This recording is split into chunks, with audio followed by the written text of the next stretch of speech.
बेयो बड'लेण्ड इंखं टेलिभिजन दिनै 10 मार्च 2020 मंगलबार खालि सानसेनि बरादखौ नोंथांमोननि खाथियाव लानानै फैदों आं सदानन्द दैमारिया।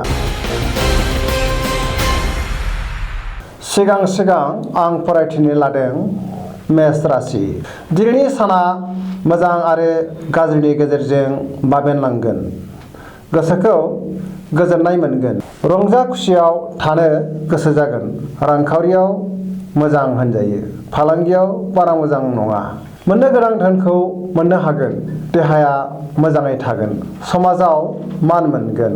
न'खराव अनलायनाय फैगोन। मावनो लानाय खामानिखौ थि समाव मावफुंनो हागोन। गुबुन लोगोफोरजों मोजां सोमोन्दो लाखिनो हागोन।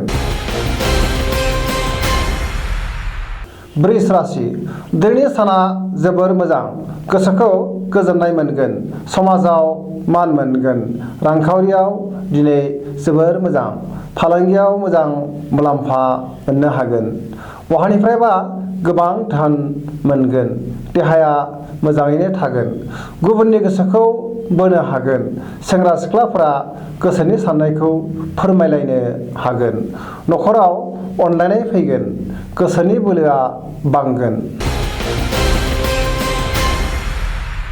मिथुन राशि।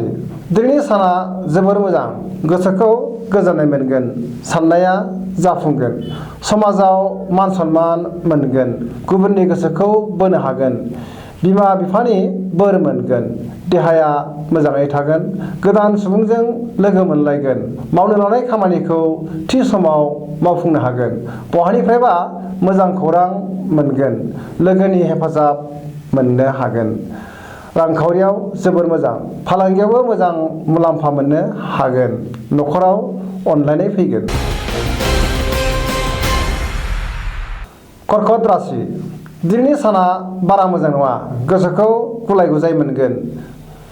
लोगोनि हेफाजाब मोनगोन। बहानिफ्रायबा हरखाबै धोन मोनगोन। बहाबा दावबायहैयोब्ला बांसिन गोजोननाय मोनगोन। नाथाय खरसायाबो बांगोन। माबाफोर खामानिखौ मावफुंनो लादोंब्ला गुबुननि बोसोन लानांगोन। रांखावरियाव बारा मोजां नङा। फालांगियाव मोजां। गुबुननि हेफाजाब लानांगोन। न'खराव अनलायनाय फैगोन। हरखाबै धोन मोनगोन। देहाया बारा मोजां थानाय नङा। सिंह राशि। दिनैनि साना मोजां आरो गाज्रिनि गेजेरजों बाबेनलांगोन। धोरोमारि बिथिङाव गोसो दुंगोन। सोरबा नोंनिफ्राय रां मोननो लुबैगोन। दिनै हावलाद हरथ'यैआनो गाहाम। सोरजोंबा बाख्नायजागोन। सेंग्रा सिख्लाफ्रा गावबा गावनि साननायखौ फोरमायलायनो हागोन। रांखावरियाव जोबोर मोजां। फालांगियाव मोजां मुलाम्फा मोननो हागोन। देहाया मोजाङैनो थागोन। जानाय लोंनायाव सांग्रां जानाया गाहाम। न'खराव सोरबा आलासि फैगोन। दिनै गोजा गाबनि सि गानोब्ला गोसोखौ गोजोननाय मोनगोन। कन्या राशि। दिनैनि साना बारा मोजां नङा। गोसोखौ गुलाय गुजाय मोनगोन। सोरजोंबा नांलायफ्लांगोन। रागा जोंफ्लांगोन। न'खराव सोरबा लोमजागोन। गोबां खामानियाव मुखुब थानांगोन। रांखावरियाव जोबोर मोजां होनजायो। फालांगियाव मोजां। देहायाबो मोजाङैनो थागोन। समाजाव मान सन्मान मोनगोन। न'खराव अनलायनाय फैगोन। गुबुनजों बाङाइ बुंनाया गाहाम। बहाबा थांब्ला सांग्रां जानाया गाहाम। नङाब्ला जाब्रबथायनि आसा दङ। तुला राशि। दिनैनि साना बारा मोजां नङा। सोरबा सुथुरा गाज्रि नोजोरै नायगोन। गोसोनि साननाया जाफुंनाय नङा। सोरबा लोगोआ खहा खालामनो नाजागोन। देहाया मोजाङै थागोन। न'खराव एना एनि फैगोन। गुबुनखौ बांद्राय दाफोथाय। रांखावरियाव मोजां नङा। फालांगियावबो बारा मोजां नङा। सोरनिबा सायाव रागा जोंफ्लांगोन। सोरजोंबा रायखुमा जागोन। दिनै गोथां गाबनि सि गानोब्ला गोसोखौ गोजोननाय मोनगोन। वृश्चिक राशि। दिनैनि साना जोबोर मोजां। गोसोखौ गोजोननाय मोनगोन। मावनो लानाय खामानिखौ थि समाव मावफुंनो हागोन। गोसोनि साननाया जाफुंगोन। गुबुननि गोसोखौ बोनो हागोन। न'खराव अनलायनाय फैगोन। सोरबा बोराय बुरैनि बोर मोनगोन। देहाया मोजाङै थागोन। रांखावरियाव जोबोर मोजां। फालांगियावबो मोजां होनजायो। समाजाव मान सन्मान मोनगोन। सेंग्रा सिख्लाफोरा गावबा गावनि गोसोनि साननायखौ फोरमायलायनो हागोन।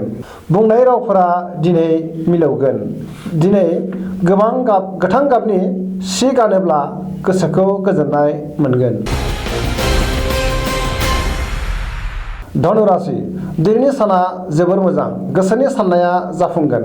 मावनो लानाय खामानिखौ मावफुंनो हागोन। लोगोनि हेफाजाब मोनगोन। समाजाव मान मोनगोन।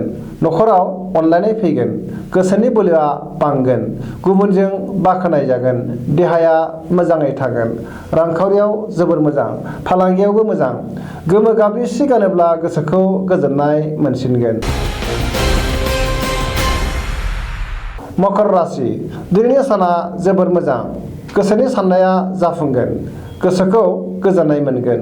मावनो लानाय खामानिखौ थि समाव मावफुंनो हागोन। न'खराव अनलायनाय फैगोन। समाजाव मान मोनगोन। गुबुननि गोसोखौ दिनै बोनो हागोन। रांखावरियाव मोजां होनजायो।